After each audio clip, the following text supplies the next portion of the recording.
seorang laki-laki yang sombong, seorang yang mampu mengatakan bisa kontrol dunia ini dan pegang surat kuasa untuk basmi semua orang Kristen, pengikut guru kampungan dari Nazaret harus mati di tangan saya. Kerja hanya berdasarkan rumus manusia, apa yang psikolog atau psikiater say, itu berarti Tuhan tidak usah disembah. Kacangan. Kalau hanya kerja yang biasa-biasa, tidak usah jadi Tuhan dong dia.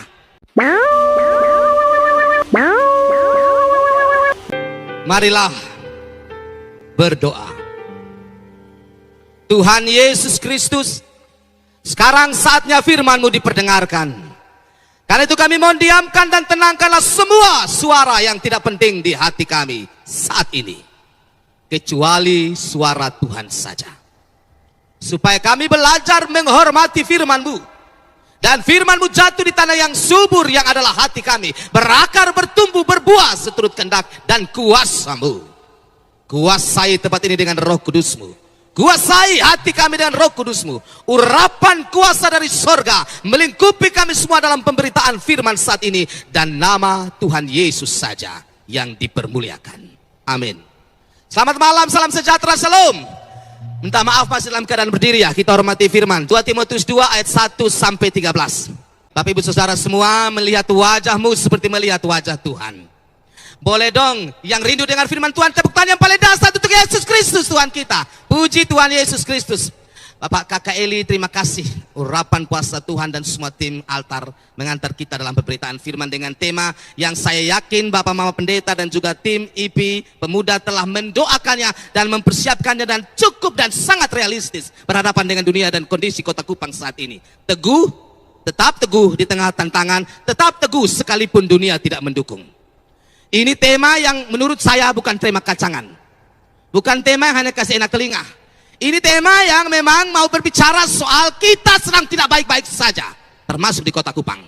Tadi sebelum datang pasti Bapak Ibu yang tiap hari di HP pasti tahulah informasi terbaru tentang pelacuran di kalangan remaja dan angka HIV AIDS menembus 2000-an, dan penelitian yang kekinian tanggal berapa September kemarin, kok anak-anak remaja itu begitu rentan terhadap ini, dan ternyata membuat kita harus menangis banyak. Kalau kita tidak menangis untuk kondisi Kota Kupang, ada sesuatu yang salah dengan empati kita. Kalau kita berpikir kita sedang baik-baik saja, berarti kita tidak akan membutuhkan anugerah Tuhan untuk menolong saudara dan saya. Kalau kita berpikir bahwa kita bisa berdiri di atas kaki sendiri, maaf, kita sangat rapuh dan tidak bisa mengandalkan diri kita sendiri. Karena itu kalau bicara soal tetap teguh di tengah tantangan, sekalipun dunia tidak mendukung, hanya bisa kita lakukan jikalau kita bersandar pada anugerah kasih setia Tuhan. Saudara yang terkasih dalam Tuhan Yesus Kristus, kenapa saya ambil bacaan ini ketika dikasih dengan tema tetap teguh di tengah tantangan, tetap teguh sekalipun dunia tidak mendukung? Karena memang tokoh ini sangat realistis. Tokoh ini sangat realistis, yaitu yang menulis surat kepada Timotius ya. Itu pribadi yang telah mengerti kenapa dia kuat. Bahkan dia rela mati demi Tuhannya. Dulu Saulus menjadi Paulus. Dan bicara soal tetap teguh di tengah dunia yang tidak mendukung, ini keren sekali. Timotius, itu kalau lihat dari kacamata biasa, yang kita lihat biasa, ini anak muda ini ancur ini, tidak bisa apa-apa dia nih. Tadi dalam podcast tentang kondisi Kota Kupang yang saya nonton, ternyata pembenaran itu terjadi. Anak-anak kita yang akhirnya sampai dalam dunia pelacuran remaja, selain faktor ekonomi, gaya hidup, tapi satu yang saya senang dan saya pikir itu sangat realistis, faktor fatherless generation, generasi tanpa ayah. Anak-anak kita merasa kesepian, merasa sunyi, no one's care, tidak ada yang peduli. Makanya dalam dunia remaja mereka mencari pelukan, mencari seseorang yang memperalat, merusak tubuh mereka. Walaupun itu menyakitkan, tapi kalau memang fatherless generation, generasi tanpa ayah adalah salah satu alasannya, sungguh anak-anak ini harus banyak didoakan, bukan dimaki, bukan dilecehkan, apalagi ditendang keluar dari keluarga kita. Karena mereka sedang seperti gabus di tengah lautan. Mereka seperti anak-anak istilahnya bunga yang baru bertumbuh, tiba-tiba ada racun datang untuk mematikan mereka. Karena itu kalau bicara soal kondisi Kota Kupang, lalu bicara soal tema ini, Timotius tokoh yang paling tepat, keren menurut saya. Karena kalau kita lihat dalam cara pandang siapa itu Timotius, saya singkat menjelaskan sini. Timotius itu kemungkinan bapaknya seorang Greek atau Jews, bukan Yahudi, tapi seorang Yunani. Orang Yunani kan tidak percaya Tuhan seperti orang Yahudi. Mungkin Greek ya, mungkin seorang Yunani. Tapi mungkin juga Berkeley menyatakan kemungkinan di masa kecil itu ayah Timotius sudah mati. Jadi dua kemungkinan. Ayahnya mati waktu Timotius masih kecil, atau dia seorang Yunani sehingga papa ini tidak punya peranan dalam diri si anak. Ini pincang dong. Anak laki-laki, papanya tidak punya peranan, pincang dong hidupnya. Akan kacau, akan belok, akan miring, dan seterusnya, saudara. Jadi satu, Timotius tidak mungkin teguh di tengah tantangan, karena dunia tidak mendukung dia. He is one of the victim of fatherless generation. Dia salah satu korban generasi tanpa ayah. Papanya Yunani, atau mungkin papanya mati di masa kecil, jadi peranan sang papa tidak ada. Makanya kepada Timotius, Paulus bilang, aku mengagumi imanmu. Yang apa? Yang ada dalam diri nenekmu Lois dan juga dalam diri ibumu Eunike. Artinya peranan perempuan, nenek dan juga mama dari Timothy atau Timotius itu sangat dominan.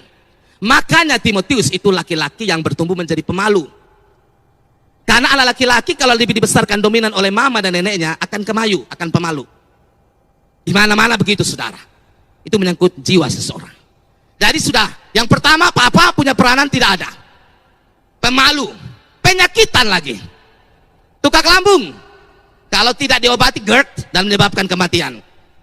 Bahayakan saudara. Jadi Paulus pernah bilang pada Timotius, minumlah sedikit anggur supaya bagus untuk pencernaanmu, karena memang sakit.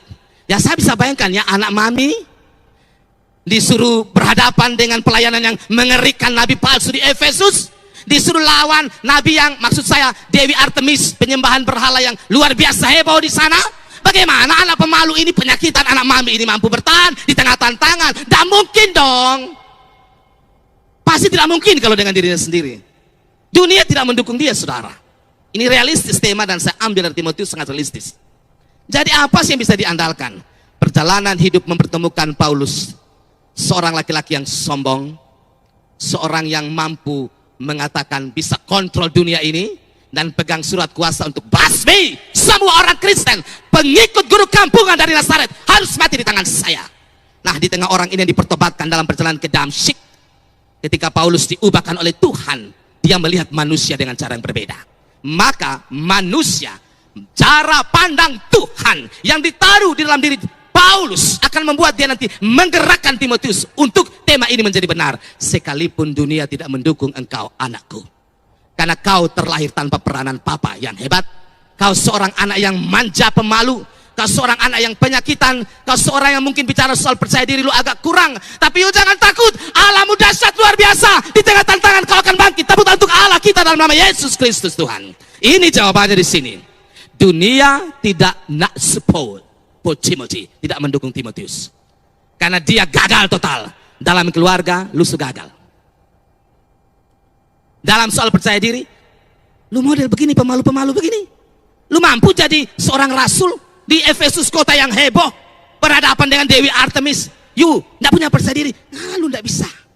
Tapi Injil, lebih tepat surat kiriman Paulus kepada Timotius, kasih tahu Tuhan tidak bekerja sama dengan kita punya otak yang kecil ini. Dia Tuhan dan dia bekerja di atas daya pikir manusia. Amin. Kalau dia bekerja hanya berdasarkan rumus manusia, apa yang psikolog of psikiater say, itu berarti Tuhan tidak usah disembah. Jangan. Kalau hanya kerja yang biasa-biasa, tidak usah jadi Tuhan dong dia.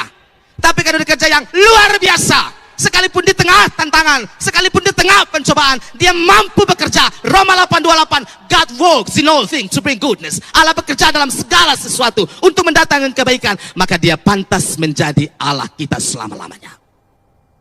Kita Kristen punya Allah yang hebat dan dahsyat. Yesus Kristus bukan sekedar tokoh yang diajarkan kepada anak-anak sekolah minggu. Firman yang jadi manusia di sini kasih tahu, zaman boleh berubah, dunia boleh tidak mendukung kita, tapi siapa yang berjalan bersama Kristus, dia tidak akan dikecewakan. Sekali lagi tepuk tangan untuk Yesus dong.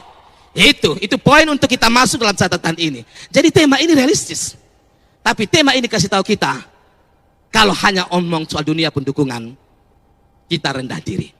Someone say like this, ada orang pernah bilang begini,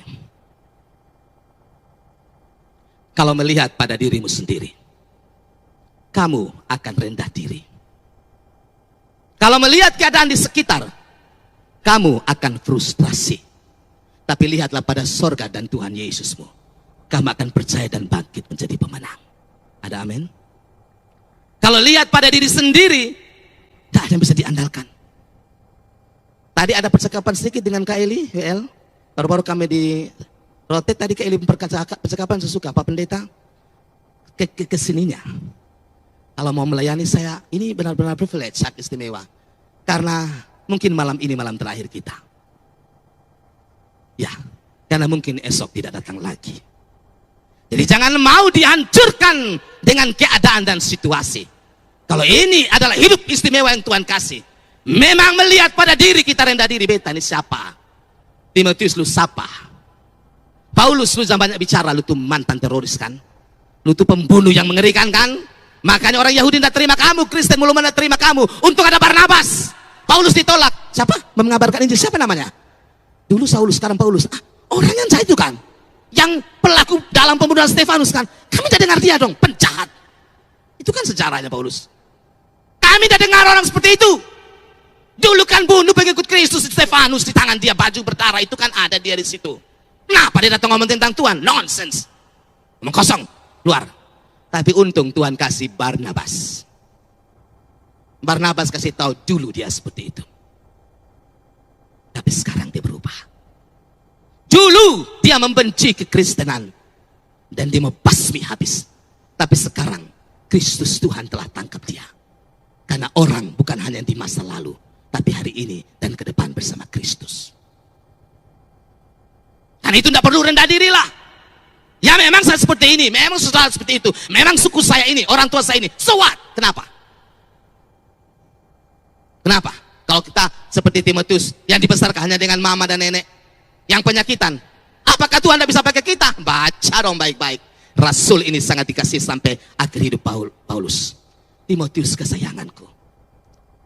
Dia punya keterbatasan. Dia punya kelemahan. Dan masa kecil dan keluarganya tidak menjanjikan sesuatu untuk anak laki-laki ini. Tapi dengar malam ini pemuda-pemudi sayangku yang Tuhan punya sayang. Tidak masalah keluargamu seperti apa.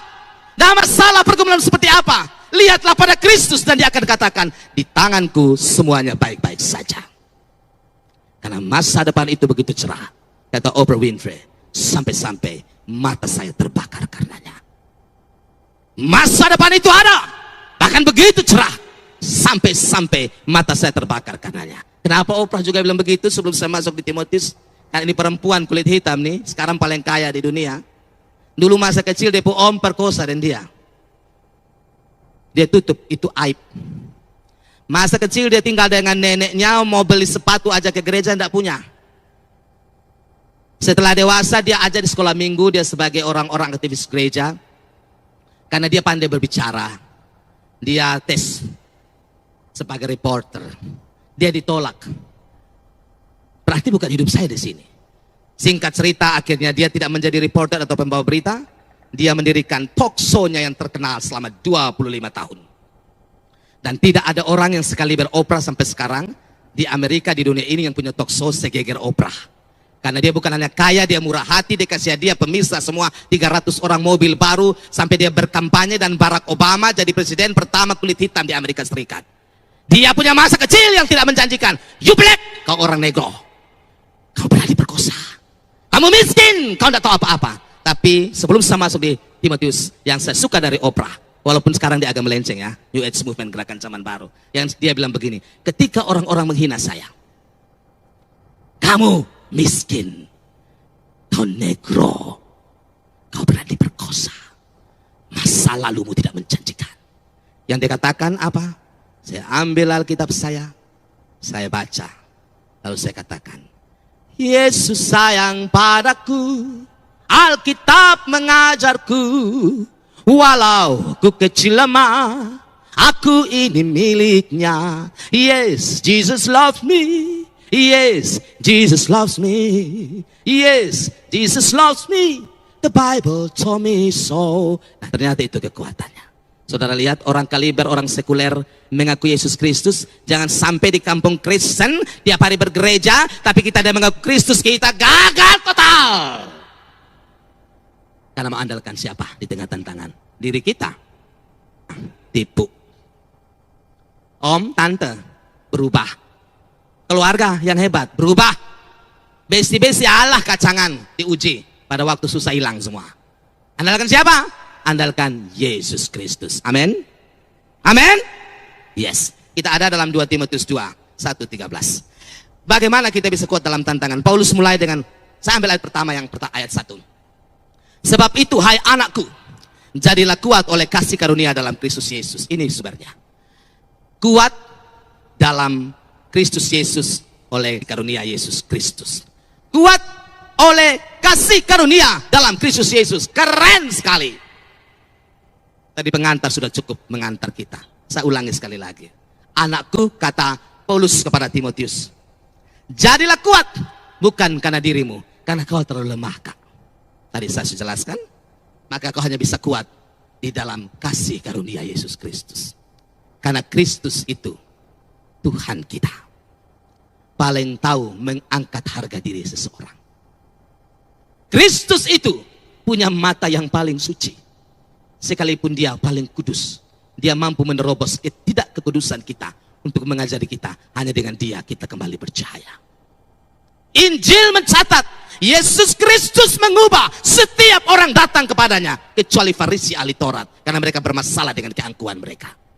Setiap pendosa yang kaliber sekalipun, kalau datang pada Kristus, kasih karunia-Nya mengubahkan mereka. Amin. Maka tidak ada orang yang terlalu berdosa, yang dosanya tidak bisa ditebus oleh Tuhan, dan tidak ada dosa yang terlalu besar yang tidak bisa Tuhan tebus. Di Kalvari, tetelestai, sudah selesai. Ini Injil, Evangelion, good news, kabar baik. Dunia butuh ini. Dunia bukan butuh perdebatan agama. Not at all, not at all, tidak sama sekali. Dunia tidak butuh kepicikan kita untuk copot-copot ayat, untuk arogansi dan pelecehan orang lain. Not at all, tidak sama sekali. Dunia butuh Kristus yang mampu mengubah siapapun yang begitu rusak dan hancur hidupnya untuk menjadi seorang yang luar biasa di tangannya berdasarkan satu kata, kasih karunia. Dan itu yang Injil ajarkan. Injil tidak ajar legalisme. Injil tidak katakan you baik baru Allah sayang kamu, you anak baik baru Tuhan sayang kamu. Tidak, Tuhan sayang kita yang tidak baik, supaya dalam kebaikan dan kasihnya kita jadi orang baik. Jangan dikasih balik, nanti tak bola balik. Bukan botong baik baru Tuhan sayang botong. Bukan botong mengasihi baru Tuhan sayang botong. Botong membelakangi dia pun dia sayang botong, supaya dengan dia sayang kotong, kotong jadi orang baik. Amin. Tepuk tangan dulu untuk Tuhan Yesus Kristus.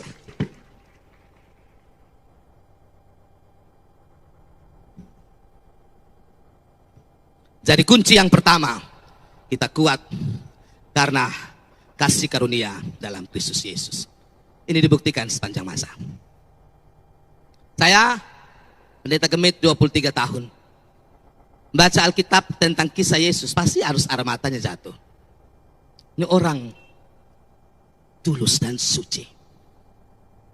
Dalam kasus-kasus yang ekstrim di Alkitab, Kristus berdiri dalam keagungan dan kasihnya. Yang tidak berdosa, angkat batu dan lempar kasih mati dia. Silakan. Yang bawa dia dari pagi-pagi ini supaya diraja mati, you angkat batu lempar kasih mati dia sekarang. Tua sampai muda, tek. Di mana mereka? Yang suci yang seharusnya angkat batu dan rajam, balik bertanya, di mana mereka? Tidak ada. Aku pun tidak menghukum engkau, namun pulanglah dan jangan berbuat dosa lagi. Yesus, aku tidak membenarkan dosamu, karena dosamu membawa maut. Sebagai seorang tuduhkan seorang pelakor, itu jahat. You must stop with your sin now. Berhenti dengan dosamu, tapi lihatlah surga memberikan kesempatan kepadamu. Tidak merajam kau mati, tapi pulanglah dan kasih tahu, hidup saya, tadi Kak Eli bilang, For the second chance, untuk kesempatan kedua, saya harus jadi orang baik.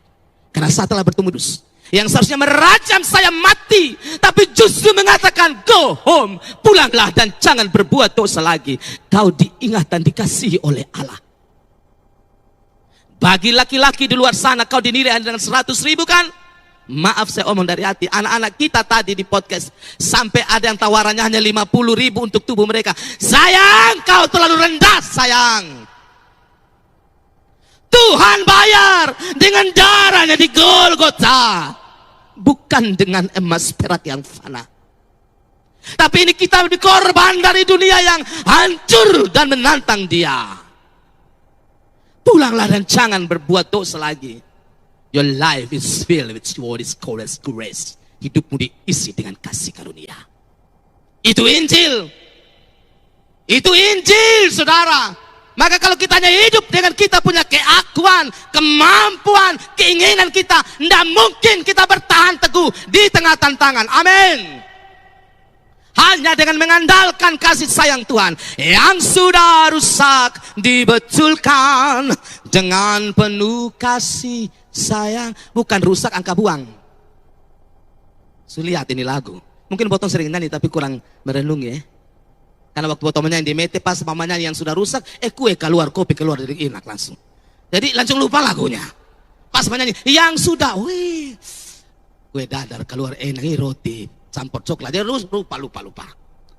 Yang sudah rusak, kalau dunia bilang sudah rusak, begini kasih bonus, lempar. Dunia menantang, tapi Kristus ambil yang sudah rusak, dia perbaiki. Besok lusa orang bilang, itu barang punya bagus cahayanya. Barang apa bagus itu? Kau tidak tahu. Dulu yang rusak tapi tidak dibuang. Amin. Kristus. Itu barang apa? Oh, kau tidak tahu kan 5 tahun lalu kau mau buang dia kan? Karena dia tidak bagus dalam keluargamu. Dia rusakkan gerejamu. Dia bestimu tidak cocok. Karena dia sudah masuk dalam dosa yang mengerikan. Tapi di tangan sang penjunan. Di tangan Kristus. Yang rusak diperbaiki. 99 kas tinggal di situ. Sang Gembala Agung mencari yang satu. Di mana ya? Mungkin di Karang Dempel. Di mana ya? Mungkin yang sekarang om-om laki-laki belang beli dia hanya dengan 50.000. Kasihan. Di mana ya? Mungkin dalam gereja, tetapi bingung arah. Dia hanya ada dalam gereja, hanya ada dalam seremonial, tapi tidak pernah mengalami perjumpaan dengan Kristus. Dan mungkin ada dalam jabatan kami sebagai pelayan. Bertoga, tapi tidak mengerti soal kasih karunia Tuhan.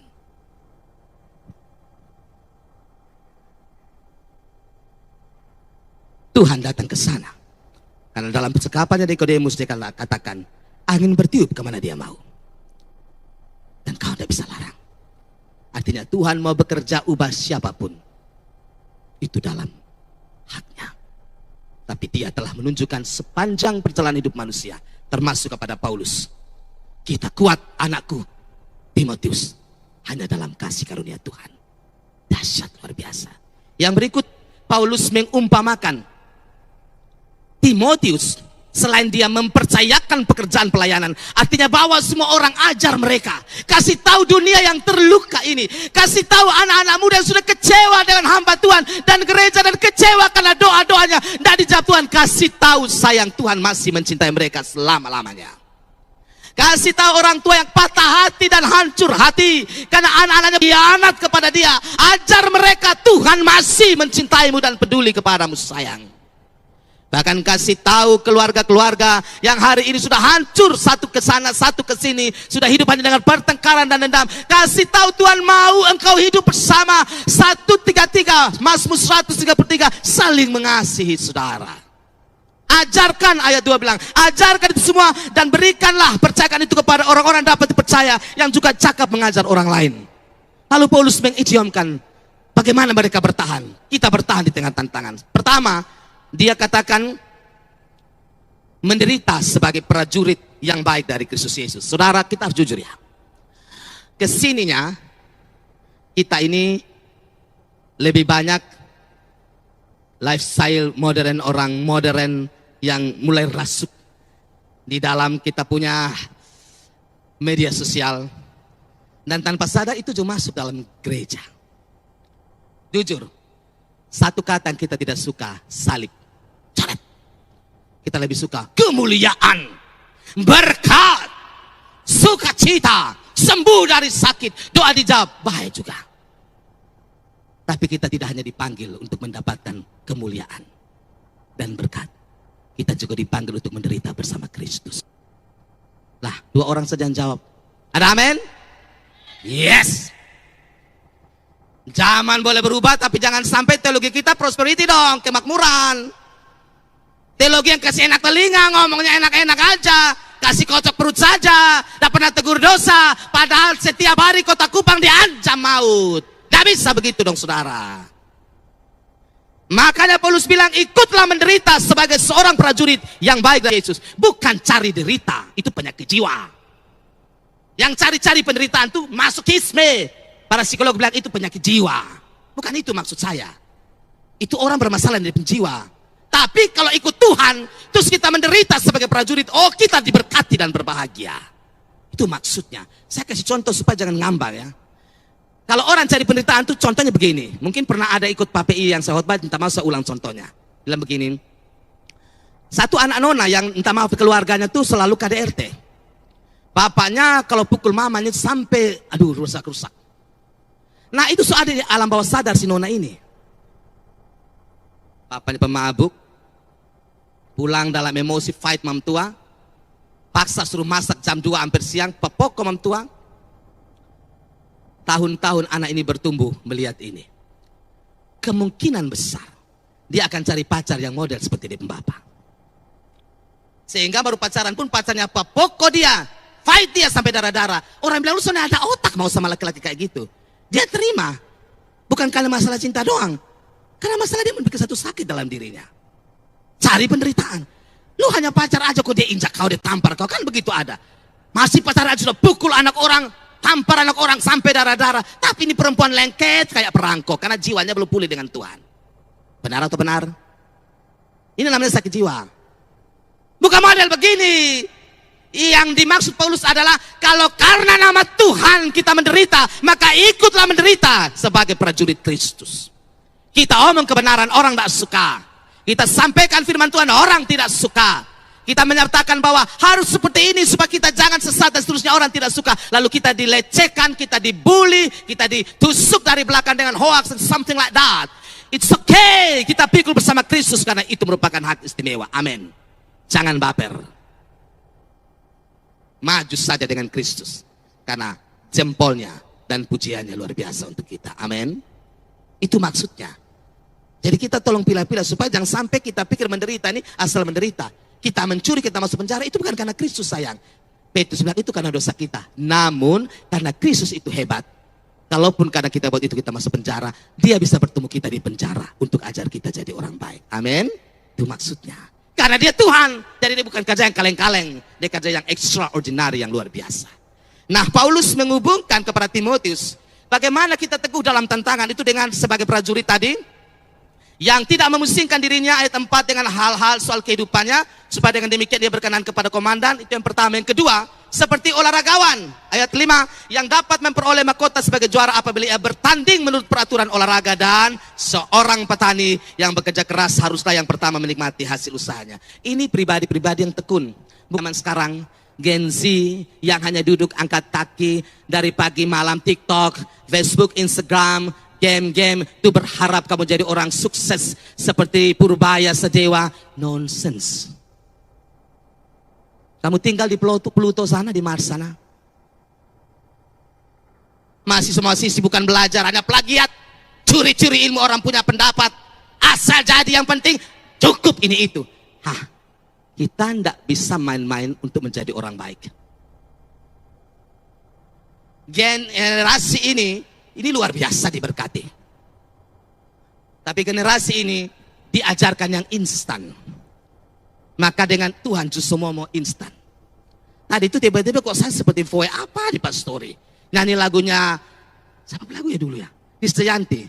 Yang ku mau hanya dirimu, tapi tak begini keadaannya. Yang ku mau Na, na, na, na, na, na. Lalu dia bilang begini, jika Tuhan mau begini, rubahlah semua jadi yang ku mau. Nenek moyang kamu perintah Tuhan.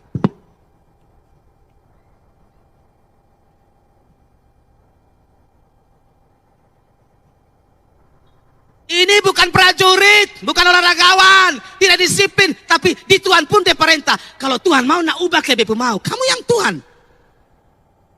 Bloody idiot. Kata sedikit dong. Lu yang Tuhan, kau perintah Tuhan kalau mau, yang bepu mau begini. Tapi kalau sana mau nak sudah, tapi kalau Tuhan mau nak Tuhan ubah ke bepu mau. Aduh. Kalau ini buat tempung iman, kita hilang dalam gereja, jujur. Waktu diundang KPI di wali kota, kota baru, saya ambil bacaan dan saya pakai ini kata, hilang dalam gereja. Karena lupa doa untuk paksa Tuhan. Tuhan kalau mau, Tuhan harus buat begini, buat begitu, baru saya kasih ini itu. Kau pikir siapa kamu perintah Tuhan? Kok Tuhan kamu perintah? Kristayanti bilang, kalau lu mau, nah Tuhan ikut beb mau. Siapa lu kok Tuhan ikut kamu? Dia tuh pencipta. Debu. Kurang tahu diri ya di depan Tuhan. Makanya Paulus ajar kepada Timotius. Minta pada Tuhan, yes. Tapi penyerahan diri, kalau dia Tuhan, dia mau buat apa? Biarkan dia lakukan. Jangan taruh dia dalam kotak stupidity, kebodohan kita. Ini kan mental-mental kita, karena di rumah, saya tadi ada baca Filipiansi ya soal the prayer. Itu change not. Doa mengubah atau tidak. Buku yang hebat dari Filipiansi dia cerita begini. Coba saya sederhanakan ya. Dia begini. Kita ini terbiasa masa kecil, orang tua tuh marah kalau kita sudah umur kesininya, misalnya sudah remaja, mau ambil air saja tidak bisa. Mau masak bubur saja tidak bisa. Harus mandiri dong. Nah, harus. Mas sudah tua, sudah nona mahasiswa, nyonyong mahasiswa, masak bubur aja tidak bisa. Hanya tahu urus kukumu aja dan alis matamu. Alis mata palsu yang ditempel-tempel. Perempuan-perempuan begini dia pikir dia nikah dengan Bill Gates, punya anak mungkin. Kalau hanya nikah di Kota Kupang, sana ada yang buat lu manja ke putri begitu. Ada amin? Tepuk tangan yang tidak tersinggung dengan khotbah. Iya dong. Nah, karena terbiasa begitu, seharusnya kan mandiri. Itu bagus satu poin. Nah, masalahnya adalah, karena kita sudah terbiasa dilatih mandiri, kita majalah makai ke lampu sorot luar biasa nih. Nah, jadi karena kita sudah terbiasa mandiri, dan Tuhan pun kita tidak mau bergantung. Ini dia pun soal dalam The Prayer That Is Changed dalam buku Yahansi. Karena kita sudah terbiasa mandiri, maka kadang-kadang kita ini merasa agak, apa sih artinya bergantung dengan Tuhan? Kan saya bisa berdiri kaki sendiri. Kak, soal menjalani hidup harus mandiri. Soal iman harus bergantung dengan Tuhan. Tepuk tangan untuk Tuhan Yesus. Iya, maksudnya begini. Bapak Pendeta bangkit sini, Bapak Pendeta, saya misalnya berkhotbah, tidak bisa dong saya bilang, sudah bisa keliling-keliling kemana-mana. Naik sudah di mimbar dan kau akan speechless, mulutmu diam. Hanya karena kau besok khotbah di mana-mana, jadi khotbah besok main Facebook sampai hampir siang sebagai hamba Tuhan presbiter. Terus naik hanya ambil khotbah tiba-tiba ngomong, kau tidak akan ditolong Tuhan di situ karena kau tidak bergantung pada kasih Tuhan. Ada amin. Itu maksudnya. Jadi soal hidup harus dijalani dengan kemandirian. Jangan jadi parasut kasih seseorang dong. Karena ada orang sudah tua juga. Orang yang cacat di luar sana, kita lihat itu tontonan yang tiap hari Tuhan kasih tunjuk soal hidup seperti apa. Dia tidak lihat, pegang anaknya, dua temoceng jalan kemana-mana. Anaknya sekolah. Yang ini enak-enak, kuat-kuat, hanya mau tipu-tipu sana sini. Dan hari Minggu datang, ku berbahagia, yakin teguh. Oh berbahagia sudah pamangsa nang. Yesus abadi. Gara gantang tarobek. Kembali ke ini sayang. Untuk teguh di tengah tantangan, olahragawan yes. Lihat atlet-atlet kita. Anak-anak muda yang lain tidurnya jam 2 game. Kadang judol juang. Orang gereja judol lang. Benar kok benar. Puji Tuhan, artinya sudah dengar benar dan bertobatlah sudah. Bayangkan tidur sampai hampir siang bukan Anda menggumuli apa, ada cari berkat dan cara lain. Olahragawan tidur tepat. Teman saya dulu itu seorang bodybuilder.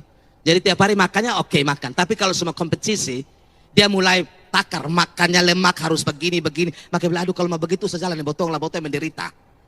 Kau mau makan saya. Dan memang dia akan begitu supaya dia juara. Masa mau lomba besok bodybuilder, ini hari si babi laju jus alpukat, sebentar lagi jus lebih apa lagi extra jus. Maka besok ancur itu tubuh semua. Olahragawan artinya disiplin. Orang lain ada tidur sampai jam 2 hanya kasih habis darah, akhirnya insomnia, tidak bisa tidur. Dia harus tidur tepat waktu, makan yang baik, berlatih dengan baik, baru dia bisa dapat namanya juara. Kalau tantangan dunia begini begitu, wang kita hanya duduk-duduk dan maaf agak moralis masuk sini ya. Tidak pernah berdoa sama Tuhan. Mohon maaf ya, kita kehilangan ini kuasa. Saya lupa saya pengomong dengan saya, ada orang yang ngomong sama saya beberapa hari lalu, Pak Pendeta, sebenarnya berdoa itu kan jadikan sesuatu yang sangat indah dengan Tuhan.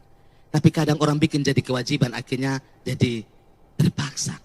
Dia bilang, Bapak hebat deh. Dia bukan pendeta, saya ingat orangnya siapa, saya lupa. Iya ya. Jangan malam tidur baca Alkitab sekedar kewajiban. Tapi rohnya tidak ada. Tak bisa. Tuhan tidak suka sandiwara saya. Kalau lu cinta Tuhan, sebelum tidur Tuhan Yesus, terima kasih tadi sudah jaga di kampus, sudah jaga di tempat kerja, di pelayanan. Tuhan, baca firman-Nya, terima kasih saya mau istirahat.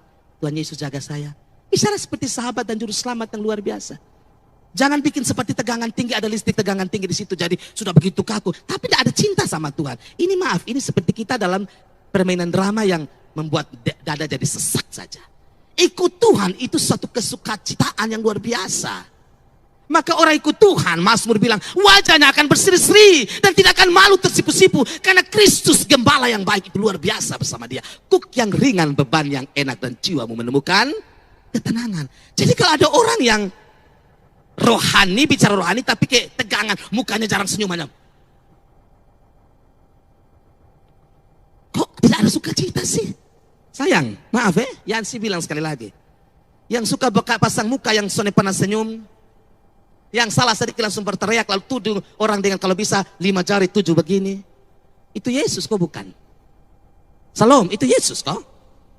Itu Farisi ahli Taurat, itu namanya legalisme. Jadi ada orang yang beragama, kelihatannya beriman, kelihatannya aktivis, pelayanan di gereja, tapi lost in joy, hilang sukacita. Karena dia sebenarnya tidak mencintai Tuhan, tapi terlalu kaku dengan semua aturan yang ada. Kristus datang dan memberikan kuk yang ringan dan beban yang enak. Sehingga seorang olahragawan, kenapa dia disiplin? Bukan karena takut pelatih. Bukan karena orang bilang apa kalau olahragawan begini. Tidak perlulah. Tapi dia mencintai panggilannya sebagai seorang olahragawan. Saya diet ini, saya rem ini, karena saya mau memberi yang terbaik. Tidak ada memaksa saya. Itu maksudnya. Prajurit tidak memusingkan diri dengan hal-hal sepele. Supaya memfokuskan diri pada Tuhan. Nah kita sekarang ada mau pelayanan. Orang omong sedikit aja di gereja. Langsung puku batu dan kasih status yang WB puku batu selama melayani Tuhan. Baper sekali sih jadi orang Kristen. Hanya orang omong sedikit aja langsung hilang dari pelayanan, hilang dari gereja, marah luar biasa. Aduh, Yesus itu dicambuk luar biasa, saudara. Apa yang salah? Karena kita hal-hal sepele mengganggu kita. Tersinggung, luar biasa, marah, sampai hilang damai sejahtera dan sukacita. Artinya dari seorang prajurit, kenapa kita tidak teguh dalam tantangan? Bukan hal besar, hanya hal-hal sepele. Kami pelayanan sudah cukup lama, banyak kisah orang-orang yang dulunya di gereja aktif.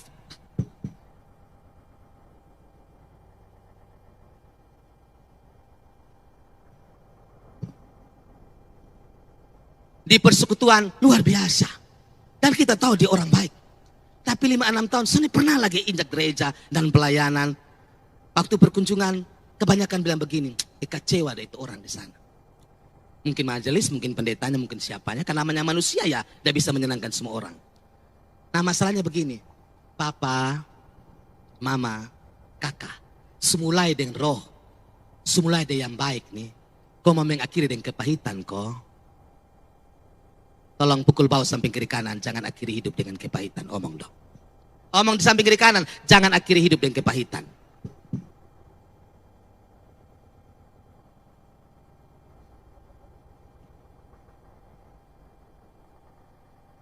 Jangan sayang. Itu menjadi senjata iblis. Membuat kita terhilang justru di tengah anugerah.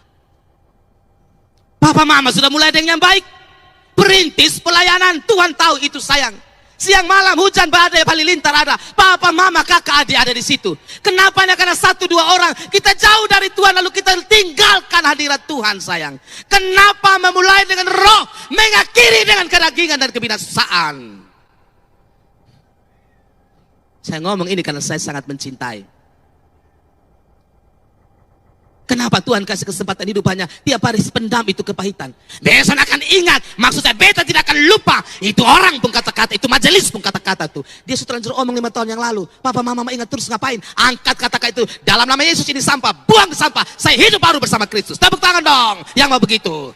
Kenapa simpan sampah di hati sih? Simpan kepahitan yang 5 tahun, 10 tahun, 8 tahun yang lalu.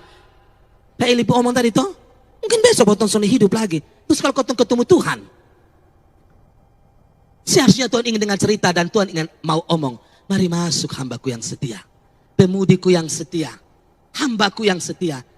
Kau ditolak, dihina. Kau dibuli. Tapi kau setia. Mari masuk dalam kebahagiaan Tuhanmu. Itu kan yang kita mau dengar. Bukan Tuhan menangis. Saya punya anak sudah memulai dengan roh. Dia memulai dengan pengorbanan di gereja, di pelayanan, di keluarga. Tapi dia mengakhiri dengan kepahitan dan dendam. Sampai-sampai itu dibawa ke lubang kubur. Malam ini kita komitmen. Jangan sekedar buat acara begini. Yang masih seperti ini omong di hati. Malam ini saya lepaskan pengampunan. Semua sampah saya lepaskan. Saya harus mengakhiri hidup dengan roh dan menjadi pemenang. Yang setuju tepuk tangan untuk Yesus Kristus. Itu dong saudara. Harus kuat di tengah tantangan. Yesus bilang apa? Anak-anak gelap ini lebih gila dari kita. Lihat orang-orang tidak kenal Tuhan, tidak bergereja, tidak pernah tahu tentang what is God. I don't care. Lebih sukses. Bahkan kadang-kadang jadi mocker, jadi pencemooh. Lu yang rajin gereja toh. Lu yang pelaku pelayanan, tuh lu yang presbiter. Lu lupa hidup. Lupa anak lu saja doi. Sepertinya mereka seperti Mazmur 37 lagi hina kita. Lu kan doa puasa siang malam. Ibadah di mana? Lu ada kan? Lu kan pelayan tuh. Lihat hidupmu. Kita mau hancur karena ini? Tidak. Saya tidak mengukurnya dengan cara kamu. Karena buat apa juga? Kau memiliki seluruh dunia ini kata Yesus. Tapi kau kehilangan nyawamu. Maksudnya apa? Lu punya kekayaan tapi hasil korup juga.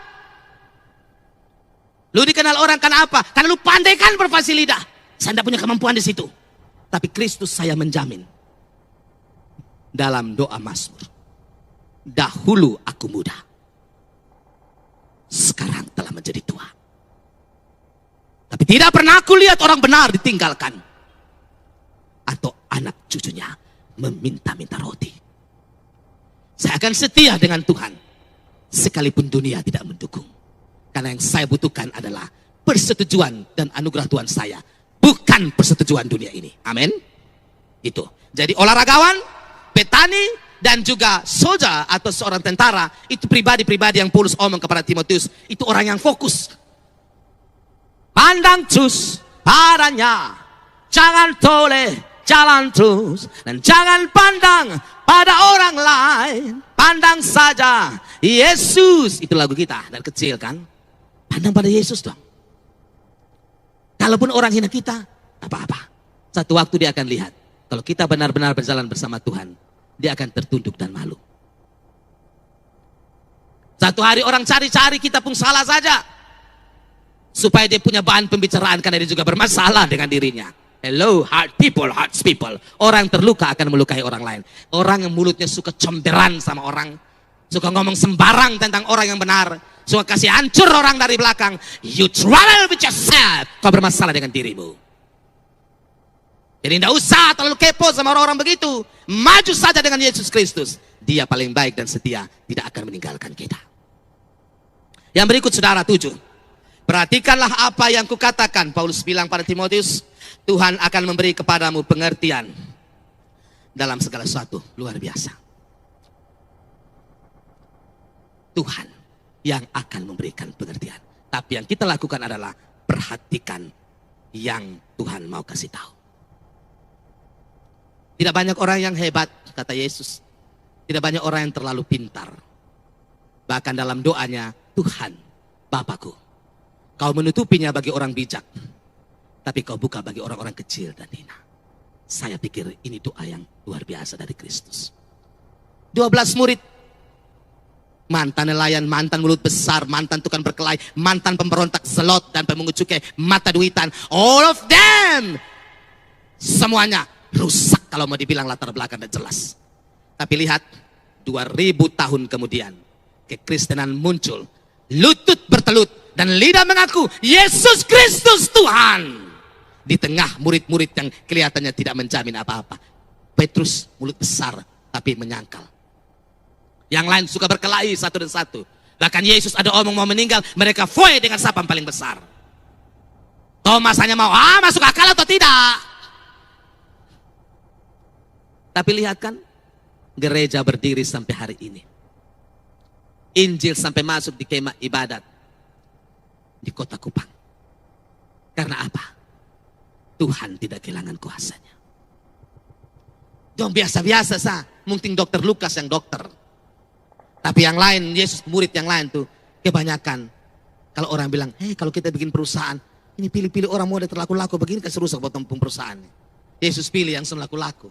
Sampai ini hari potong tahu. Gereja tidak berdiri atas jasa manusia, tapi atas dasar kasih setia Tuhan. Tepuk tangan untuk Tuhan Yesus. Ya, jadi Tuhan akan memberi kepadamu pengertian dalam segala sesuatu. Silakan baca Injil dan kita akan terus kaget. Betul ya. Gereja tidak berdiri atas orang-orang yang hebat. Dan jujur sebagai pendeta Gemit, kalau sampai sini saya sangat terharu pasti. Botong bukan orang terlalu luar biasa. Itu kata hanya untuk Tuhan. Botong sana ada arti apa-apa. Tapi sampai hari ini Tuhan pakai banyak hamba-hamba Tuhan hadir. Dengan latar belakang yang kadang rada tidak menjanjikan sesuatu. Tapi Tuhan pertahankan pelayanannya. Gereja tidak berdiri atas orang-orang yang luar biasa, yang cendekiawan, yang hebat-hebat semua. Orang-orang biasa-biasa saja. Tapi yang kasih lutut pada Tuhan, kasih diri pada Tuhan. Dan sampai hari ini Injil ada sampai di pelosok-pelosok. Orang yang kenal Tuhan Yesus, Tuhan saya. Karena ada seorang juga seperti Paulus yang mati karena Tuhan. Karena ada laki-laki muda, pemuda yang tidak menjanjikan. Seperti Timotius hidup untuk Tuhan sayang. Karena ada Bapak Ibu yang sampai hari ini ada di gereja Tuhan. Yang bertahan untuk terus percaya pada Tuhan. Maka anak-anakmu menemukan kekuatan dalam imanmu sayang. Itu keren. Tuhan tidak bermain dadu dengan saudara dan saya, kata Albert Einstein. Perhatikanlah. Maksud saya ada 8. Ingatlah ini. Yesus Kristus yang telah bangkit dari antara orang mati, yang telah dilahirkan sebagai keturunan Daud, itulah yang kuberitakan dalam Injilku 9. Karena pemberitaan Injil inilah aku menderita, malah dibelenggu seperti seorang penjahat, tetapi firman Allah tidak terbelenggu. Keren. Paulus tidak menceritakan tentang pribadi yang naik kuda, berkeliling kota Yerusalem, naik keledai. Paulus tidak menceritakan tentang pribadi yang datang seperti perumpamaan orang kaya dan Lazarus yang tiap hari pakai baju ungu dan berpesta luar biasa dan melupakan sepertinya ada seekor anjing yang sama dengan nama anjing, yaitu Lazarus. Yesus tidak pakai itu. Paulus tidak bercerita tentang seorang yang datang dengan kursi emas lalu duduk angkat ongkang kaki di situ dan no empathy karena seorang penderita NPD, penyakit jiwa, narcissistic personality disorder. Semua tentang saya. Tidak boleh ada yang lebih hebat dari saya. Tidak boleh ada yang lebih cantik dari saya, yang lebih kaya dari saya, dan tidak punya empati, penyakit jiwa yang merajalela sekarang di mana-mana. Semua tentang dirimu. Lu siapa? Hidup ini bukan tentang lu, hidup ini tentang Tuhan. Amin. Tapi Paulus bercerita tentang dia yang nanti Desember kita peringati, lahir di kandang domba, dibungkus lampin, dibaringkan di palungan tempat domba makan, minum, buang air di situ. Yesus di situ.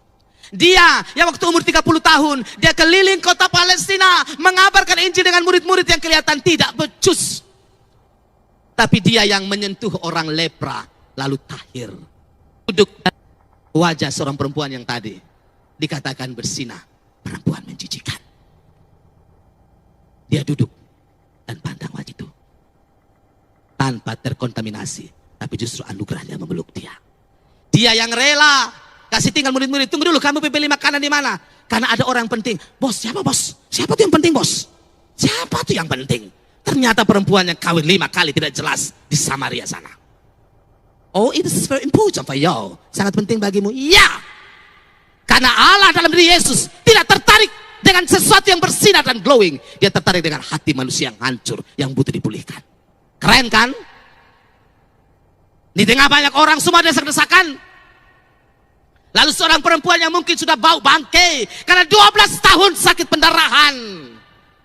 Asal ku jabat saja jumpai jubahnya, aku akan sembuh.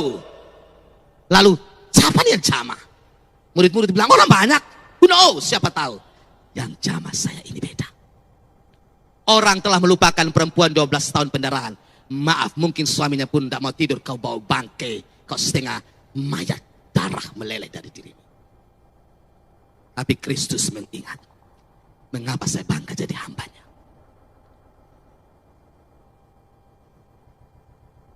Kita tidak beritakan pribadi yang kaleng-kaleng.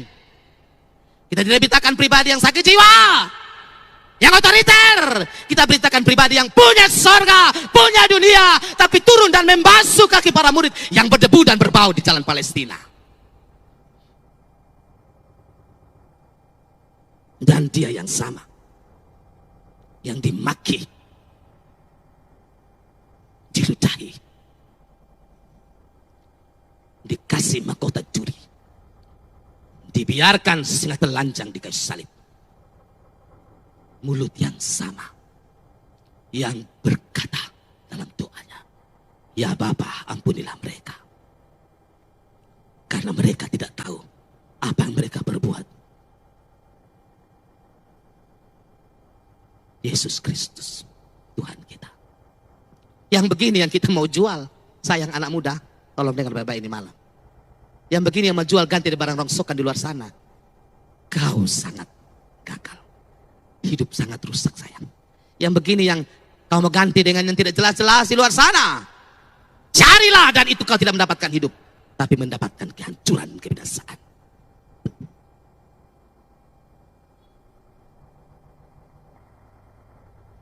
Banyak jalan ke Roma. Roma, itu Roma. Bukan ke surga. Kalau banyak jalan ke surga, kenapa dia yang agung dan tulus datang dan mati setengah telanjang di kayu salib? Tidak usah debat teologis di sini. Witchation. Kita bicara soal kenyataan keselamatan. Yang only Lord Jesus Christ can do that for every human being. Hanya Yesus Kristus yang bisa buat. Siapa yang mau mati bagi orang yang congkak seperti saya? Orang durjana seperti saya dan saudara. Orang mulutnya hari ini ngomong baik, besok ngomong tidak baik. Suka tipu sana sini, PHP orang. Siapa yang mati untuk orang seperti saudara dan saya? Oh, besti-besti yang hari ini kecewa sedikit kaca, lempar kau keluar. Lu sendiri siapa? Lu ternyata tidak jelas, berkelahi kan? Lu ternyata musuh ya dalam selimut. Dan musuh bebuyutan sepanjang tahun. Terus siapa memati demi orang seperti saya dan saudara? Hanya Tuhan Yesus. Ada amin saudara? Tepuk tangan paling panjang untuk Tuhan Yesus.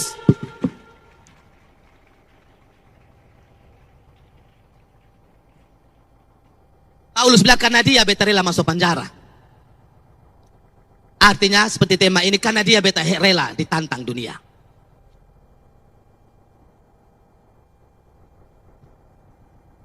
Rela sakit di sana.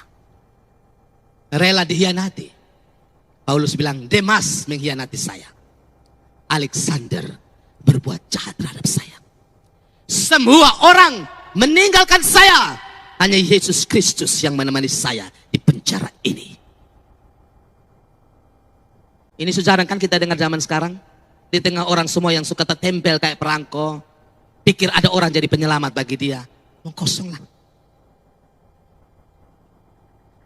Orang PHP banyak kak. Janji-janji bualan banyak kak. Tapi tidak ada orang sungguh-sungguh mau mati untuk kita lah kak. Bahkan suami bilang, kita sehidup semati, Romeo and Juliet. Mamtua baru mati 1 bulan, besok ada simpanan langsung. Iya, kemana dia? Nah itu sutoh. Jadi kita omong itu yang agung. Jangan jadi orang yang suka bergantung pada apa dunia mengomong. Coba kita make a good reflection, buat sebuah refleksi untuk diri. Kita kadang-kadang jadi orang cepat sakit hati, cepat baper, akhirnya hilang sukacita. Coba jujur sayang, bukan karena salib Kristus kan? Ternyata hanya karena kau tumpung kedagingan. Coba jujur, benar. Alkitab kasih tahu, para martir yang mau dibunuh mati oleh Nero bersukacita. Masalah-masalah yang muncul akhir-akhir ini sehingga Helmi Yahya mengundang seorang psikiater lalu bicara soal kekhawatiran, depresi sampai tadi NPD. Ternyata ditelusuri itu soal ketumpun diri, bukan soal Tuhan. Pribadi yang terlalu banyak ngotot, terlalu sok gila pujian, sok mau berkuasa, dan mengarang-arang cerita seakan-akan dia itu gula-gula, jadi semua orang suka dengan dia. Kalau orang like 1000 orang, dia pikir semua orang suka dia. Weh, itu dunia maya. Paham kau sonde? Dunia nyata dong ada pala bibir lu. Kira-kira orang suka terus. Manusia ini biasa sah. Dia puji di depan, di belakang dia tusuk. Banyak juga yang baik, tapi banyak juga yang sonde baik. Jadi jangan berpikir kita akan kuat karena hal-hal yang tadi. Hanya Kristus saudara. Tidak bisa. Hanya Kristus yang mengubah orang dari dalam keluar. Makanya Paulus bilang, saya di penjara sekali lagi sebagai seorang dibelenggu, tapi firman Tuhan tidak terbelenggu. Karena itu, dia katakan pada ayat 10, aku sabar menanggung semuanya itu. Keren sekali saudara. Bagi orang-orang pilihan Allah, dia tidak sekedar bodoh atau menjadi seorang yang masokis, sekedar menderita karena kegilaan orang yang tidak jelas. Maaf ya, tidak. Saya baca sekali lagi. Karena itu aku atau Paulus sabar menanggung semuanya itu bagi orang-orang pilihan Allah dong saudara, supaya mereka juga mendapat keselamatan dalam Kristus Yesus dengan kemuliaan yang kekal. Luar biasa. Dia tidak mati karena orang-orang yang just nusa, hal sepele dalam hidup. Dia mati untuk orang pilihan Allah yang kita digemit. Besok bergereja kalau pakai pengakuan iman rasuli, kita berdiri dan bilang, persekutuan orang kudus, pengampunan dosa. Ini kita berdosa yang dikuduskan oleh darah Kristus. Saya sering katakan secara klasik terus menerus kalau khotbah, kita yang bagi mata Tuhan adalah intan-intan permatanya yang akan dibawanya ke sorga. Paulus mati dan menderita untuk itu. Itu yang namanya pengorbanan yang paling hebat dan mulia. Karena Kristus tidak mati untuk sampah. Kristus mati untuk intan berlian. Dan intan berlian itu saudara dan saya. Kita bisa jatuh dalam lumpur, tapi dalam kematian kebangkitannya kita dibersihkan kembali, menemukan harapan yang kekal. Tepuk tangan lagi untuk Yesus dong. Itu maksudnya. Jadi jangan jadi orang Kristen yang suka hina diri. Bahkan kadang-kadang suka kasih semacam, ini saya bentar agak naif ya, kasih semacam kutukan pada diri. Maksudnya apa-apa, what do you mean pastor? Begini saudara. Berapa banyak Kristen yang kadang-kadang lihat cara ini baru bilang begini. Memang beta dari dulu nih sudah begini, sudah bisa berubah lah. Dari nenek moyang sudah begini, sampai kucing keluar tanduk begini. Baru elus-elus dia pendosa. Papen mau doa sampai berlutut, beta pun turunan sebegini sudah akan berubah. Malam ini mari kita klarifikasi. Saudara pikir itu saudara beriman, saudara rendah hati, saudara lagi ditipu oleh setan. Duduk-duduk elus-elus dosa, lalu pembenaran diri, lalu bilang tak ada yang merubah saya, sampai kucing keluar tanduk. Iman yang salah kaprah dan dipakai oleh si jahat atau iblis untuk menghancurkan kita. Seharusnya kita bilang begini, saya berdosa, saya bergumul dengan dosa ini, tapi saya percaya Tuhan akan menghapuskan dan memulihkan, melepaskan saya dari dosa ini. Amin. Itu bukan duduk bilang namanya manusia, jadi sia-sia supaya dia enak terus buat dosa. Ini yang namanya injak-injak anugerah Tuhan. Dietrich Bonhoeffer dari Jerman bilang, anugerah Tuhan itu it's not a cheap grace, bukan anugerah murahan. Kadang-kadang setan masuk dalam pikiran kita kan, enak dong jadi Kristen, Protestan, especially Gemit. Kita buat dosa seenaknya. Kan hari Minggu datang pengakuan dosa terus berita anugerah karena begitu besar. Cheap grace. Kita bikin darah Kristus kayak keset kaki. Karena kita tidak menghargai yang mati di kayu salib. Stop dengan perlakuan seperti ini. Karena iblis sedang menipu saudara dan saya. Posse non peccare, non posse non peccare. Ketidakmungkinan manusia tidak berbuat dosa adalah tidak mungkin dia tidak berbuat dosa. Bahwa saudara dan saya manusia pasti berdosa. Tapi beda dosa yang jatuh karena kita memang hilaf dengan sengaja menikmati dosa. Stephen Tong bilang beda. Dosa yang aturan yang kita suka nikmati dan kita peluk baik-baik karena itu dosa favorit, itu beda dengan tiba-tiba kita jatuh dalam dosa karena kita lemah. Itu namanya exception, pengecualian. Karena ada orang yang memang dosa, dia bukan Tuhan tidak lepaskan dia. Saudara, Maria Magdalena 7 setan ikat dia. 7 setan, bukan 1 ya. Tuhan Yesus sembuhkan dia dan dia jadi perempuan yang menyaksikan karya Tuhan sampai ke kebangkitan. Sakeus yang mata duitan, peras orang luar biasa. Hidup mati hanya dengan makan, orang punya uang tidak jelas. Yesus datang ke rumahnya, tidak ada ngomong apa-apa. Tiba-tiba dia menangis dan dia bilang, Tuhan kalau beta superas orang bekas kembali 4 kali lipat.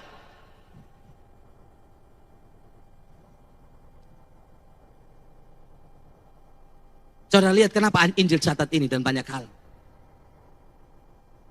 Tidak ada yang tidak bisa dipulihkan oleh Tuhan. Tapi dosa yang tidak bisa dipulihkan itu kekerasan hati, kesombongan.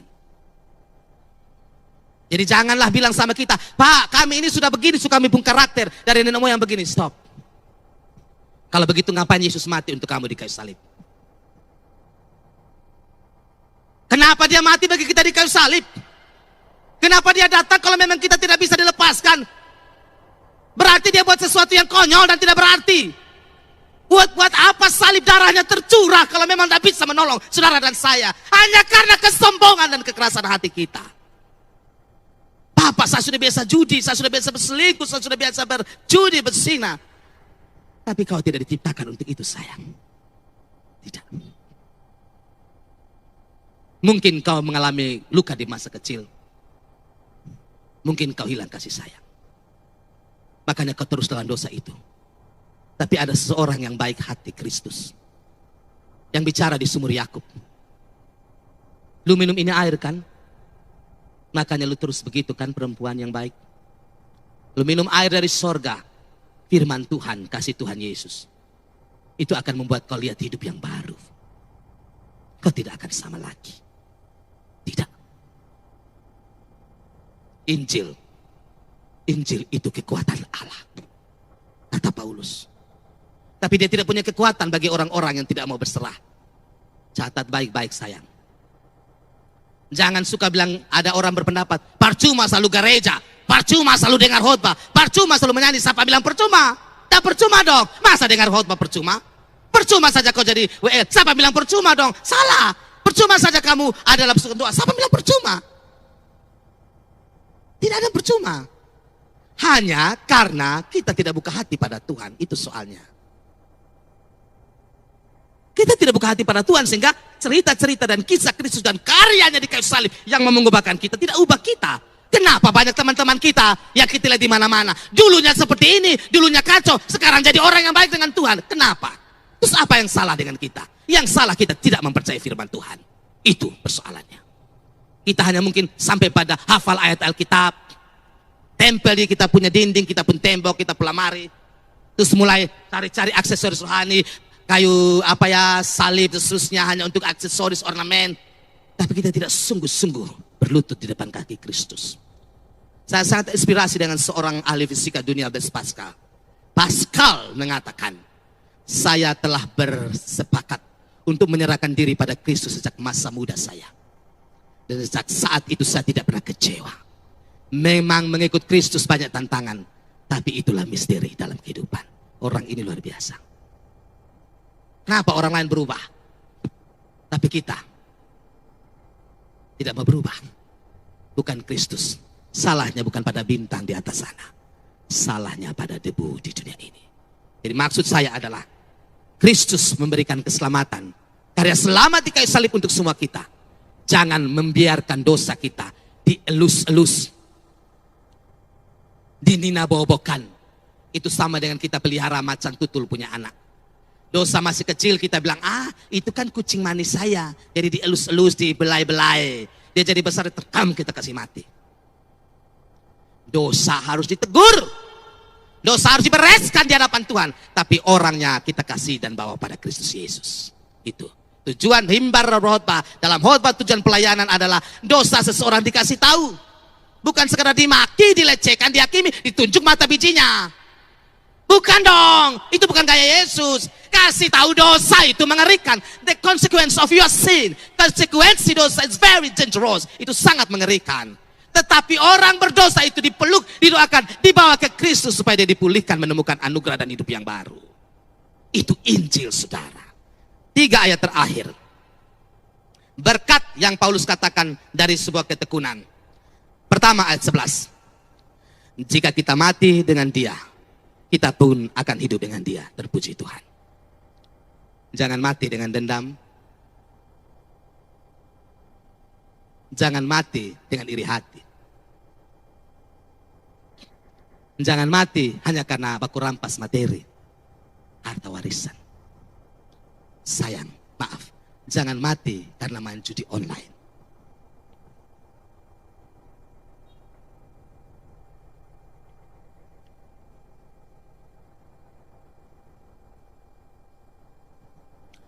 Satu bulan lalu seorang anak SD di Jawa sudah siap pakaian narinya dia. Anak SD kelas 3. Dia sudah siap. Tapi keesokan harinya dia bersama mamanya, bersama adiknya ditemukan bunuh diri. Saya nonton itu di Metro TV, di Pastori Gemit Betel Melava. Saya sampai tidak bisa punya makanan siang itu. Karena saking terceduk dan sangat hancur betul. Kasihan betul ya. Anak SD kelas 3. Tahu apa deh soal hidup ini sayang. Tapi ketika ada mereka bunuh diri 3 orang. Anak SD ini sama mamanya, adiknya. Mamanya tulis macam surat kecil. Sakit hati, kecewa. Karena papa judi online sampai hutang di mana-mana. Sayang, saya perlu bawa ngomong malam ini. Sebegitu rusakkah hidup ini? Sampai menjadikan kita manusia egois. Yang tidak pernah pentingkan hati dan hidup orang lain. Hanya hidup dalam kecanduan yang tidak mau diubah oleh Tuhan. Betapa jahatnya kita memperlakukan itu bagi orang-orang mengasihi kita. Hanya karena kita membiasakan diri pelihara macan tutul kan. Dari kecil biasa. Ini biasa sampai kita lupa jual semua. Sampai anak istri mati itu sangat mengerikan. Saat rekam ini cerita dan saya benar-benar waktu masuk ke kamar gematar itu siang. Ya Tuhan Yesus Kristusku. Tuhan itu sangat baik. Tapi manusia itu kurang ajar dan kadang tidak punya kasih. Catat baik-baik. God is so good, of course. God is so good. Tuhan begitu baik, maka dia mati di kayu salib. Tapi kita yang tidak datang pada Tuhan hidup dalam kejahatan dan merusak hidup orang lain.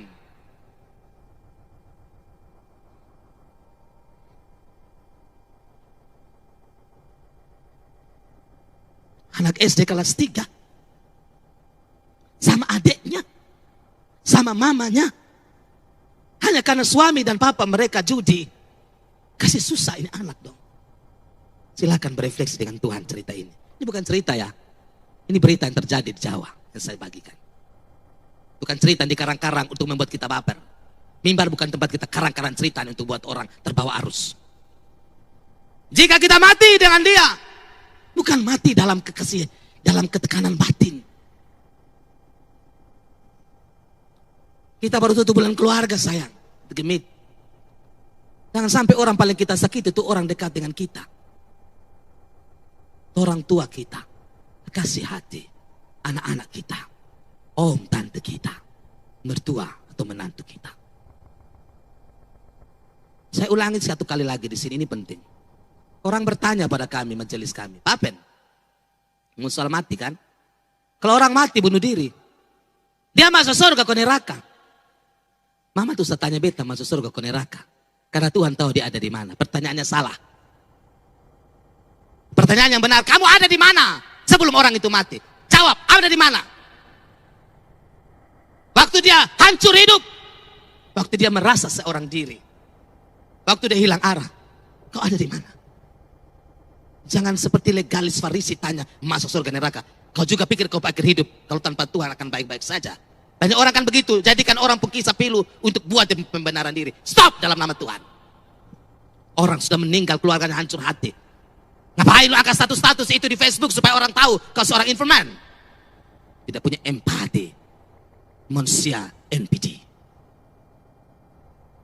Jangan dong, orang punya derita, orang kematian dijadikan bahan komersial. Kita tahu hidup kita akan kemana. Hanya Tuhan yang mampu memegang tangan kita hari ini dan esok. Jadi stop membual apalagi tentang derita orang lain. Yang setuju dengan firman ini tepuk tangan untuk Tuhan Yesus. Kok lu tanya dia masuk surga neraka? Kau pemilik surga, kau pemilik neraka? Tuhan tahu dia di mana, itu jawabannya. Pertanyaannya bukan dia masuk surga neraka. Kamu dan saya ada di mana? Sebelum orang itu mati. Kita pikir dunia ini baik-baik saja. Tadi kita mulai dengan angka HIV 2000-an dan pelacuran di depan anak-anak. Kita tahu hati anak-anak kita. Tiap hari dia main games depan kita, dia gigi ketawa-ketawa. Kita tahu di kamar dia pikir apa. Kita tahu hatinya seperti apa. Maka kita jangan membual tentang hidup dan kematian seseorang. Itulah mengapa Paulus hanya bilang, benarlah perkataan ini. Yang benar itu maksudnya, jika kita mati dengan dia, bukan kasus-kasus ini yang membuat hati sakit, Kak. Saya jujur kalau di mimbar pasti menangis kalau ngomong ini. Dunia kita yang tiap hari orang dengar khotbah nih sayang. Tuhan Yesus tiap hari ada di YouTube, orang kasih tunjuk dia pun gambar, dia pun film nih sayang. Tapi orang bisa mati dalam kesia-siaan nih sayang. Sudah sedih kok. Masa kita hilang empati dengan keadaan begini sayang. Paulus bilang kalau kita mati dengan dia, kita pun akan hidup dengan dia. Nah itu hanya bisa kita jalani dengan hidup penyerahan diri pada Tuhan. Bukan dalam tekanan batin, frustrasi, dan putus asa lalu tidak mau lagi berdoa, bergereja, dan baca firman. Jangan sayang.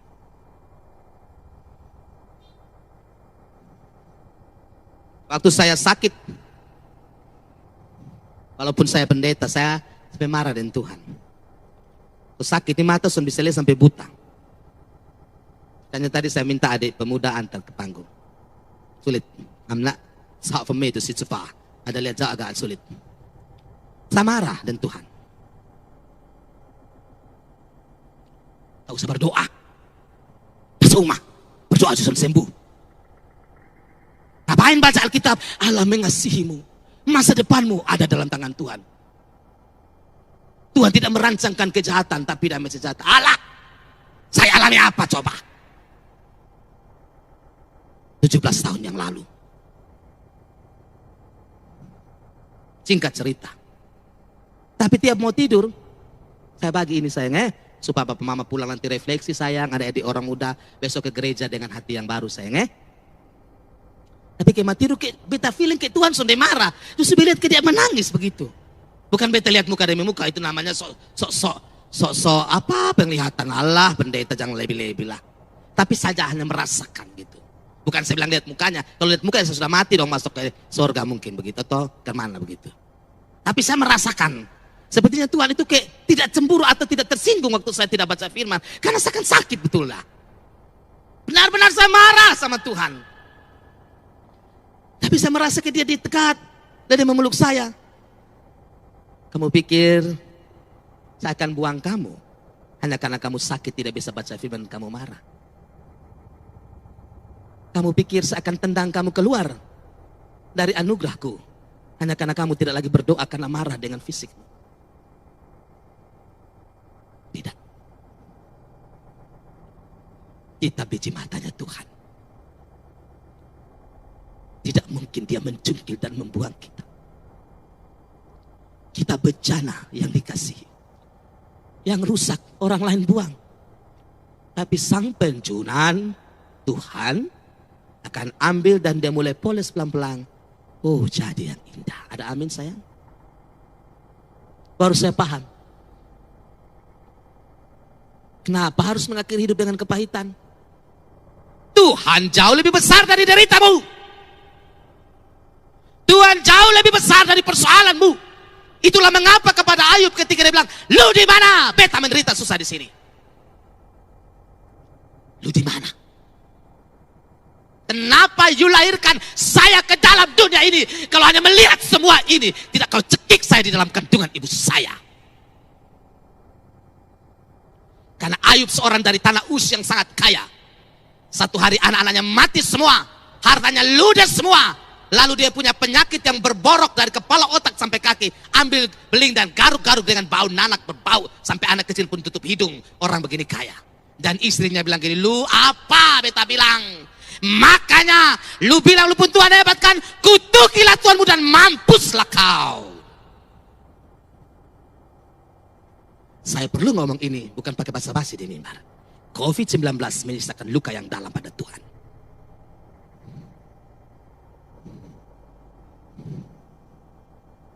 Kutukilah Tuhanmu dan matilah kau. Maka Ayub bilang, lu ada di mana?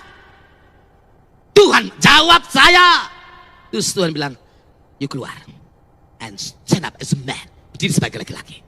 Saya tanya kamu, lu yang taruh itu bintang di sana? Lu yang bangunkan fajar pagi dan membiarkan dia tenggelam? Lu yang ajar anjing laut kasih makan dia punya anak? Lu yang buat ini cakrawala? Hah? Lalu ayat maksud saya pasal 42, Ayub tutup mulut dalam rasa malu dan haru. Dan keluarlah puisi yang saya hafal sejak masih kuliah. Hanya dari kata orang saja saya mendengar tentang engkau, tetapi sekarang mataku sendiri memandang engkau. Oleh sebab itu aku mencabut perkataanku, dan dengan menyesal aku duduk dalam debu dan abu. Aku tahu engkau sanggup melakukan segala sesuatu, dan tidak ada rencanamu yang gagal. Tepuk tangan untuk Tuhan. Tuhan perlu apa? Majabo tompung kelu kesah. Kau potong bos, kau tuntut dia harus jawab dengan kita. Dia cukup bawa Ayub. Lu keluar, kalau lihat di alam semesta. Cuma 4.000 tahun berjalan. Pernah matahari terbit terlambat 2 jam? Kalau tidak pernah, artinya tata surya yang begini mengerikan diatur, apalagi untuk lu. Jadi jangan terlalu over baper, seakan-akan kau paling menderita di dunia ini. Lihatlah, Tuhan berdiri di atas penderitaanmu. Kalaupun kau mati, mati dalam nama Tuhan, bukan mati sebagai orang penasaran dan hidup dalam kepahitan. Ada amin, saudara? Saudara takut mati atau tidak? Iya? Tidak, nah yang tidak nanti sebentar pas ada auto lewat pitido di situ Bapak. Pasang panjang-panjang di ini trotoar situ kok. Baru langsung kotor lagu. Pak Pendeta jangan Pak. Takut, tetapi kalaupun kita mati nanti, artinya saya tanya Bapak Mama, bukan kita cari mati. Nah, kalau takut mati tidak usah takut, kan bertemu Tuhan Yesus, amin. Tapi jangan cari mati. Tapi kalau mati ini malam, kita tahu kita ada di mana. Kita bertemu Tuhan Yesus, ada amin. Maka jangan tepuk tangan dulu, dengar dulu. Maka sayang sebelum tidur berdoa kok jangan marah emosi bawa sampai di tempat tidur. Dan sampai ini malam selesai. Ada amin sayang. Nah, jadi ini malam kalau ada baku marah, namanya manusia ya baku marah dong. Mana tumbuh-tumbuhan sih? Tapi pas mau tidur, Tuhan saya mengampuni dosa teman saya dan Tuhan ampuni saya. Saya mau tidur dalam pelukan Tuhan. Amin. Kalau besok lusa tuh, Tuhan kasih bangsa ke kering, so apa? Karena kita sudah bersama. Tuhan Yesus, ada amin. Jangan mau tidur dengan urat tagae di sini sampai naik 5 begini, emosi sampai tidur. Tuhan bilang, Papa tuh tidur ini urat tempat diri semua. Kan ada marah sih. Tahu dia marah kok dia apa, dia salah. Nah itu yang ini yang ayat bilang jangan begitu tuh sayang. Kita harus hidup nih. Kok omong mati ini tak usah terlalu over lebih paranoid. Kok Paulus maksud saya, Musa bilang kan kok ketemu kuat 70 tahun. Tadi saya dipinta ibadat lansia Klasis Kota Kupang Timur di Panti Lesiana. Iya, Bapak Mama 80 tuh sejarang sekarang, 90 apalagi. Nah kalau tiap harinya minum ale-ale. Makanya tiap harinya mimi terus. Mama tuh masa saya diangka buang. Kalau hidup 70 tahun. Cuci darah di 15 tahun. Jadi, kota omong mati, saya bilang, kok papen ada apa? Halo, I'm talking about the reality. Saya bicara soal kenyataan. Orang yang siap menjalani hidup ini adalah orang juga yang siap mati bersama Tuhan. Amin. Tepuk tangan dulu kalau yang ini dong. Bukan untuk takut-takuti saudara dan saya. Tak usah takut-takuti khotbah, tak usah kasih takut-takut orang pemental. Itu namanya penyakit abad pertengahan. Kasih tahu saja, ini kenyataan. Justru orang yang siap hidup adalah orang yang siap mati bersama Tuhan. Yang pura-pura sebenarnya tidak siap hidup. Padahal tiap hari keluar di sana ke jual peti mati toh. Di mana? Del Tari kok di mana? Translas bunga dong. So ada toh. Artinya kematian itu membayang di depan mata biji. Terus kenapa kita perlu takut? Yang harus dijalani adalah Tuhan masih kasih saya hidup. Saya siap untuk hidup. Dan kalau besok lusa saya mati bersama Tuhan. Amin. Poin berikut. Ayat ke-12. Tolong kita baca sama-sama ayat 12. 1, 2, 3. Ayat 12. 1, 2, 3. Jika kita bertekun, kita pun akan ikut memerintah dengan dia. Jika kita menyangkal dia, ya, dia pun akan menyangkal kita. Bertekun di sini saudara, kita memerintah dengan dia. Tapi kalau sangkal dia, dia menyangkal kita. Saya langsung perjelas saja begini saudara.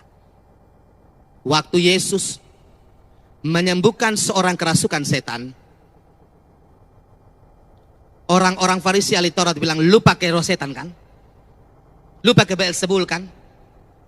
Terus Yesus bilang, berarti kau menuduh yang dari Allah sebagai yang hidup dalam kejahatan dan kegelapan. Bagaimana iblis bertarung dengan dirinya sendiri. 1 poin. Dosa, hujat terhadap anak manusia diampuni. Tapi hujat pada Roh Kudus tidak akan diampuni. Saya tarik ke sini, saya baca-baca kenapa sih Yesus sampai keras begitu? Ya, karena memang ketika di kayu salib, anak manusia Yesus Kristus mengampuni umat manusia dengan doa yang tadi. Ya Bapa, ampunilah mereka, karena mereka tidak tahu apa yang mereka perbuat. Tapi kalau kita sudah hidup dalam kebenaran, hidup di bergereja, membaca firman, melayani Tuhan, tapi kita justru menuduh kuasa Allah, kasih Allah sebagai yang jahat, menyangkal dia, tidak ada lagi pengampunan. Karena kita menginjak-injak darah Kristus. Dulu pendeta kan? Katanya, sampai belajar di mana-mana. Oh ya, it's up to you, your business.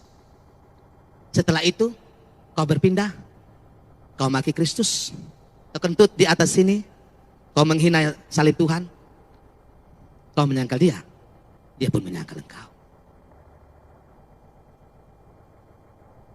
Pertanyaannya ke mana dengan Petrus? Beda kasus dong. Dia sudah dapat anugerah lebih dulu sebelum dia jatuh. Petrus, saya berdoa, iblis telah menampi engkau, tapi ketika nanti engkau sadar dari kejatuhanmu, tolonglah orang lain. Jadilah lebih berempati pada orang bergumul dengan hidup dalam ketakutan. Dan konsekuensi atau ironi dari penyangkalan Petrus kepada Yesus 3 kali. 3 kali pun Yesus datang dan bertanya, apakah kau mengasihi aku? Dan Petrus terakhir melayani Kristus dan gerejanya. Dan mati dengan disalibkan kepala ke bawah. Ini hebat. Bukan yang kejangan. Bukan yang dengan sembarangan, dengan semena-mena, injak anugerah Tuhan. Mantan guru sekolah minggu, mantan hamba Tuhan, main api di luar sana. Pak pendeta, saya akan mau bawa jiwa. Lu tidak usah bawa jiwa dengan picik dong. Nyatanya lu pun jiwa yang dibawa ke sana kan. Dulu nyanyinya puji Tuhan Yesus, sekarang sangkal Tuhan. Mungkin kau beriria di dunia ini, mungkin. Tapi apa sih artinya punya dunia ini tapi kehilangan nyawa? Konon, kalau saya tidak salah rekam cerita ini, Joseph Stalin, salah satu penjahat kelas kakap dunia, pemimpin yang sangat jahat. Dia bilang sebelum dia mati, sorga pun tidak mampu menggoyahkan saya. Karena terlalu jahat kan. Waktu sakit berat, berteriak tentang keabadian. Kok lu masih jago lu berteriak kan? Kenapa lu mau mati lu mulai ketakutan? Kan sorga pun tidak bisa goyang kamu. Di sini sayang malam ini kotong refleksi dengan dalam. Setiap hari roh dunia ini, kata Paulus, peperangan dengan roh-roh di udara, membawa kita, anak-anak kita, dan membuat Kristus kelihatan tidak punya arti. Maka diam-diam mereka mulai menyangkal Kristus kita. Bukan secara diam-diam seperti pindah agama maksud saya. Tapi pertama-tama dengan tidak melibatkan Tuhan dalam hidup. Tidak lagi usah bicara soal doa, pasti. Tidak usah bicara soal hal rohani, mulai yang halal begini mulai digeser. Keluarga-keluarga harus itu mulai datang pada kita kan, bapak mama, bapak saudara. Yang dulu punya dalam doa, sekarang masing-masing dengan sibuk dirinya. Kadang-kadang sibuk yang tidak jelas, padahal jiwanya lagi sibuk, bukan masalah activity. Ini cara supaya iblis buat, Allah Tuhan itu tidak ada arti loh. Dia tidak ada, dia tidak mati juga kau bisa hidupkan. Terus muncullah ajaran-ajaran dari gerakan zaman baru. New Age Movement yang mulai merajalela sampai di gereja juga kan. Kau bisa menjadi Tuhan dengan mengontrol pikiranmu. Aduh, kontrol pikiran, visualisasikan pikiranmu. Katakan kau ini, alam semesta akan berbuat hati, berbaik hati. Coba kontrol semua. Itu New Age Movement. Itu gerakan zaman baru. Karena gerakan zaman baru bilang, tidak ada Allah karena I am God, akulah Allah. Saya lebih jelaskan juga ke sini, supaya jangan hanya omong pindah agama. Kita lagi ada di ini situasi. Diam-diam kita sangkal Tuhan, kita tendang Tuhan keluar dari hidup kita kan. Kita tidak memilih Tuhan. Yang sana-sana yang pindah agama itu hanya titik akhir. Tapi dari dasarnya di sini. Badai datang, bukan buat kita datang pada Tuhan, malahan kita tinggalkan Tuhan. Makanya Yosua bilang pada Kanaan, maksud saya Israel, pada waktu masuk Kanaan, silahkan mau pilih siapa, pilih sudah. Nah, sembah Allah Israel atau Allah Baal, dewa Amori. Tapi Yosua bilang, saya dan keluargaku, sekalipun dunia tidak menyetujui, kami beribadah pada Tuhan. Itu yang bapak mama sayang, kakak adik. Tidak usah omong sebagai kampanye, apalagi status Facebook. Nanti setan rampas. Dan sok-sok makan puji, sok-sok rohani di dunia maya. Cukup masuk ke kamarmu dan keluargamu bilang, Tuhan, dunia jahat. Bantulah kami dengan anugerahmu. Supaya kalaupun nanti orang lain memilih dewa Baal, Amori, dewa kekayaan, hedonisme, materialisme, consumerisme, whatever it is, saya memilih Tuhan Yesus dari Nazaret. Ada amin? Tepuk tangan untuk komitmen begini. Poin yang terakhir, saya minta musik, silakan pemusik dulu yang naik, sama tutup. Ayat 13. Jika kita tidak setia, dia tetap setia. Karena dia tidak dapat menyangkal dirinya. Pemusik boleh naik. Saudara, bicara soal teguh di tengah tantangan, sekalipun dunia tidak menyetujui. Paulus menutup dengan ayat 13. Jika kita tidak setia, dia tetap setia. Karena dia tidak dapat menyangkal dirinya. Ini keren saudara. Dalam NIV, maksud saya KJV. Dalam KJV, King James Version, diterjemahkan begini. Ayat 13. Even if we not believe in him, bahkan jika kita tidak lagi percaya pada dia, yet he still abide faithfully. Ya, dia masih setia, because he cannot deny himself. Karena dia tidak bisa menyangkal dirinya sendiri. Artinya apa? Sederhananya begini. Waktu COVID, saya di Ponain, ayat ini membantu saya. Kakak saya nomor 10 itu seorang tamatan I3 Batu Malang, dan sangat cerdas. Dia sangat fasih dalam KJV dan seterusnya. Dan kami ngomong-ngomong sampai lari ke ayat ini. Dia bilang, lu tahu enggak?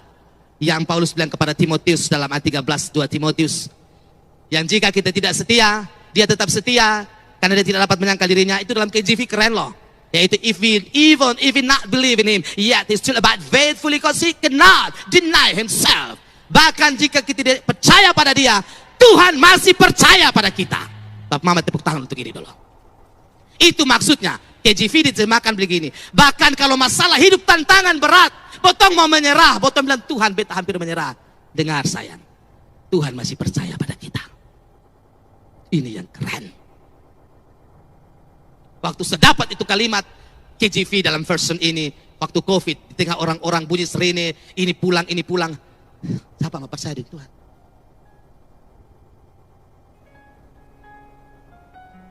Terus saya,